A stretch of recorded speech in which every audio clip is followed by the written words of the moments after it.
آج مجھے بہت افسوس ہوتا ہے، لوگ اس قسم کی باتیں کرتے ہیں کہ یہ پاکستان آرمی جہاد کہاں سے کر رہی ہے، کوئی جہاد ہے؟ یہ 1000 کلومیٹر تمہارے باپ نے سنبھالا ہوا ہے بھائی خامیاں ہر ایک میں ہوتی ہیں، ہر ایک میں خامیاں ہوتی ہیں. پورا دودھ کا دھلا ہوا دنیا میں نہ کوئی ادارہ ہوتا ہے نہ کوئی فرد. ہیں بڑے بڑے کرپٹ بیٹھے ہوئے ہیں آرمی میں بھی، بہت کھاؤ بھی بیٹھے ہوئے ہیں، لیکن ایک ادارے کے طور پر اگر دیکھا جائے تو ادارے کا جو بیسک کام ہے وہ کام بڑا خاندانی ہے. وہ کام کیا ہے؟ ملک کی حفاظت. اور ادارہ اس کام کو پورا کر کے دکھا بھی رہا ہے. پاکستان میں کوئی ایک ادارہ بتاؤ جس کے ذمے وہ کام لگا ہو اور اس نے 50% بھی پورا کر کے دکھایا ہو. نیب کو دیکھ لو، نیب والوں کا کیا کام ہوتا ہے؟ کرپشن. ارے بولو نا، کیا کام ہوتا ہے؟ کرپشن روکنا. 50% بھی ختم کی ہے.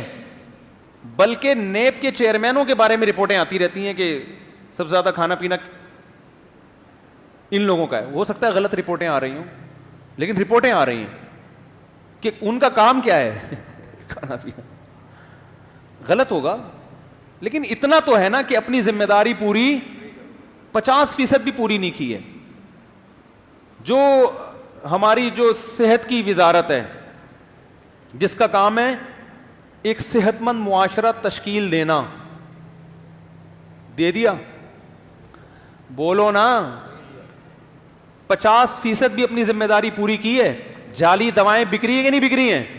کوئی دوا کھاؤ اثر ہی نہیں ہوتا. میں تو پھر باہر ڈاکٹر کو فون کرتا، ڈاکٹر صاحب یہ دوا کھا رہے ہیں کچھ ہو ہی نہیں رہا. انہوں نے کہا کہ یہ پاکستان پہ کوئی پتہ نہیں ہوتا دوائیں اوریجنل ہے یا 2 نمبر دوائیں بہت بک رہی ہیں. تو اب مسئلہ یہ ہے کہ دیکھو، یہ ہماری جو وزارت صحت ہے اس کا حال 50% بھی اپنی ذمہ داری پوری کرنے نہیں کر رہے. سائنس اور ٹیکنالوجی کے وزیر کا حال دیکھ لو آپ. چاند پہ بحثیں ہو رہی ہیں کہ 29 کا چاند ہے اور 30 کا. فلکیات کی الف بے بھی معلوم نہیں ہے. ٹھیک ہے نا. حالانکہ ماہرین فلکیات یہ کہتے ہیں کہ چاند کی کیلکولیشن کے ذریعے مہینوں کی تعیین ممکن ہی نہیں ہے. یہ ماہر فلکیات کہتے ہیں. اور محترم ماہرین فلکیات کے کندھے پہ رکھ کے بندوق چلا رہے ہیں کہ ماہر فلکیات کے حوالے کر دینا چاہیے اور پہلے سے نقشے بن جانے چاہیے، اور سمجھ رہے ہیں کہ میں بہت بڑا کوئی سائنس کی بات کر رہا ہوں. تو سائنس اور ٹیکنالوجی کی وہی میں اکثر ایک لطیفہ سناتا ہوں کہ وزیر تعلیم سے انٹرویو لیا جا رہا تھا، تو ان سے ایجوکیشن کے بارے میں بات کی جا رہی ہے. اس کو غصہ آیا، بھائی مجھ سے ایجوکیشن کا کیوں پوچھتے ہو؟ تو اس نے کہا کہ آپ وزیر تعلیم تھے تو اس لیے آپ سے تعلیم کا پوچھ رہے ہیں. اس نے کہا جب تھے اس وقت نہیں تعلیم کا مجھے کچھ پتا تھا، اب تو ریٹائر ہو گئے. تو ہر شعبے، ریلوے کا حال دیکھو، ہر شعبے کا حال. تو بھائی فوج کی ذمہ داری کیا ہوتی ہے؟ ملک کا دفاع. تو آپ جتنا مرضی اپنی فورسز کو برا بلا کہو، لیکن یہ کام فورسز نے خاندانی طریقے سے پورا کیا ہے. سمندروں کی بھی حفاظت کی، فضاؤں کی بھی حفاظت کی، اور میدانوں کی بھی حفاظت کی ہے. ایک ہی کام ہے پاکستان کا ڈنکا. صحیح ہے نا. اور جو ایمونیشن بنایا جا رہا ہے، اسلحہ بنایا جا رہا ہے، آپ ہر ٹیکنالوجی میں دوسروں کے محتاج ہو، ہر چیز میں. لیکن پاکستان میزائل کی ٹیکنالوجی میں، اسلحہ کی ٹیکنالوجی میں خود مختار ہو گیا ہے، خود بنا رہا ہے اسلحہ. تو یہ کتنی بڑی بات ہے کہ کم از کم ایک ڈیفنس تو خاندانی ہو رہا ہے کہ نہیں ہو رہا. تو اس لیے جب یہ کوئی اس طرح کی بات کیا کرے نا، اب یہ تو ملک کے لیے لڑ رہے ہیں، تو تنخواہ لینے کے لیے لڑ رہے ہیں، یہ کہاں سے مجاہد ہو گئے. تو میں حیران ہوتا ہوں کہ یار جس نے 1000 کلومیٹر کا بارڈر سنبھالا ہوا ہے وہ اگر مجاہد نہیں ہے تو کیا پھر اور کسے مجاہد کہتے ہیں؟ ہاں یہ آپ ضرور کہیں کہ صرف یہ نہیں ہے، اور بھی ہیں، اور بھی لوگ ہیں جنہوں نے ملک کو بچایا ہوا ہے، اور بھی لوگ ہیں جو ملک کے لیے کام کر رہے ہیں. اور صرف پاکستان نہیں، دوسرے اسلامی کنٹری کے لیے بھی لوگ لڑ رہے ہیں، کام کر رہے ہیں. تو ہم نے کب کہا کہ وہ مجاہد نہیں ہیں؟ ہو سکتا ہے ان سے زیادہ اچھے مجاہد ہوں، لیکن اتنا تو مانو کہ یہ بھی ہیں.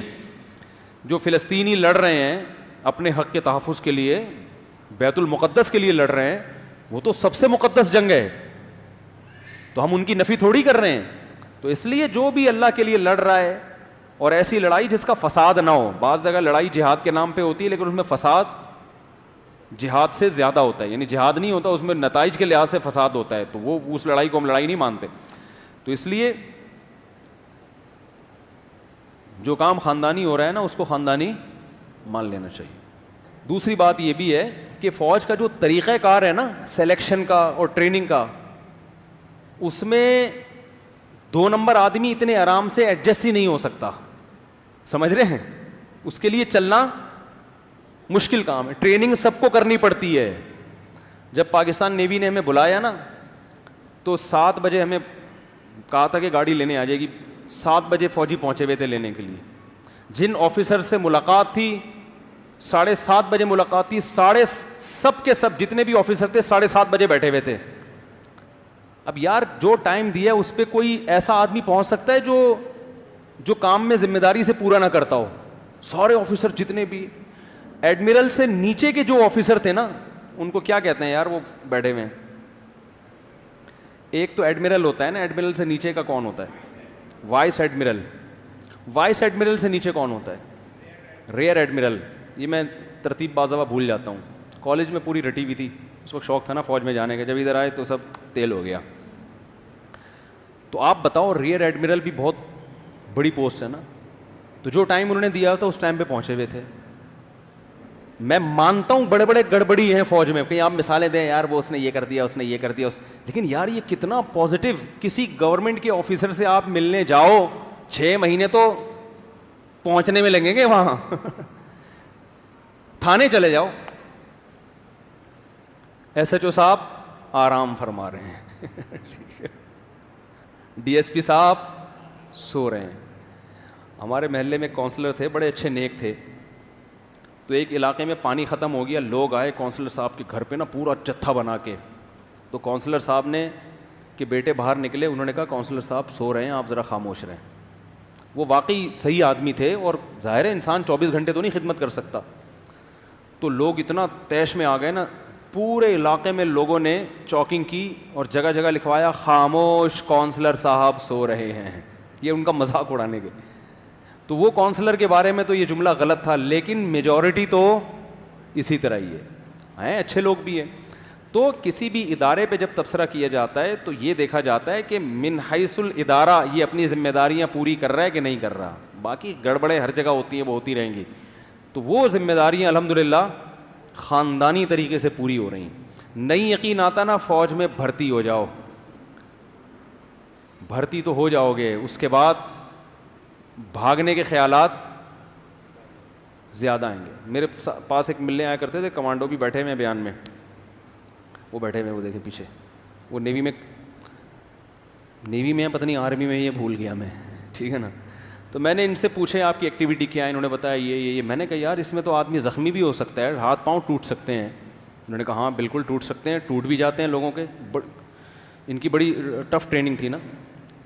تو اگلے ہفتے میری ان سے ملاقات تھی. میں نے کہا آپ خیریت سے؟ کہہ رہے خیریت سے نہیں, میری ٹانگ ٹوٹ گئی ہے. میری ٹانگ, وہ کہیں آپریشن تھا بلوچستان میں, اس آپریشن کے دوران کیا ہوا, ٹانگ ٹوٹ گئی. تو میں نے ان کو ٹائم دیا, میں نے کہا میں آؤں گا انشاءاللہ تعزیت کے لیے. یہ ٹھیک ہو کے ٹانگ جڑ گئی, آ گئے. تعزیت نہیں, سوری, عیادت کے لیے. ان کی ٹانگ جڑ گئی, یہ ملاقات کے لیے آ گئے, اور میں اب تک نہیں جا سکتا. اگر میں آرمی میں ہوتا تو میں چلا جاتا. کیا خیال ہے؟ تو قربانی ہے بھائی, اس کو مان لینا چاہیے میرا خیال. نہیں مانے تو جاؤ بھاڑ میں. میں جو باتیں کر رہا ہوں وہی ہمارے بڑوں کا نظریہ ہے, وہی جامعۃ الرشید کا نظریہ ہے, اور دل سے تقلید میں نہیں, دل سے وہی ہمارا نظریہ ہے کہ پاکستان میں سب سے جو خاندانی ادارہ ہے وہ ہماری فورسز ہیں, جو ذمہ داری پوری کر رہی ہیں اپنی کوتاہیوں کے ساتھ. اور ان کوتاہیوں کی اصلاح کا طریقہ یہ ہے کہ آپ فوج میں اچھے لوگوں کو بھیجیں تاکہ جو گڑبڑیں ہیں وہ بھی کیا ہو جائیں, ختم ہو جائے. اس کا طریقہ یہ نہیں ہے کہ ممبر پہ بیٹھ کے اپنی فوج کے خلاف بیان کریں. اس کا نقصان یہ ہوتا ہے کہ جو لڑنے والی فوجی ہیں میدان میں, وہ ان کو موٹیویشن نہیں ملے گی, ان کے جذبے ٹھنڈے پڑ جائیں گے, اور نقصان قوم کو اٹھانا پڑے گا. دیکھو جو آپ کے لیے لڑ رہا ہوتا ہے نا, 2 نمبر بھی چرسی بھی ہو, آپ نے جا کے اس کو تھپکی دینی ہوتی ہے, بے تو چرس پی کے لڑ مگر کام خاندانی کر رہا ہے.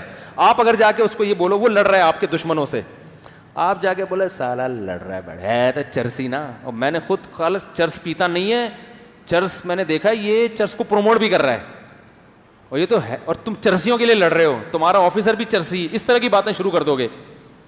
وہ لڑے گا کہے گا ہم تو ہیں ہی گندے, ہمارے تو آفیسر بھی سارے گندے, ہم تو ہیں ہی گندے, ملک بھی گندا, ہم بھی گندے. تو وہ صرف تنخواہ کے لیے لڑے گا پھر جتنے, اور تنخواہ کے لیے جان نہیں دی جاتی میرے بھائی.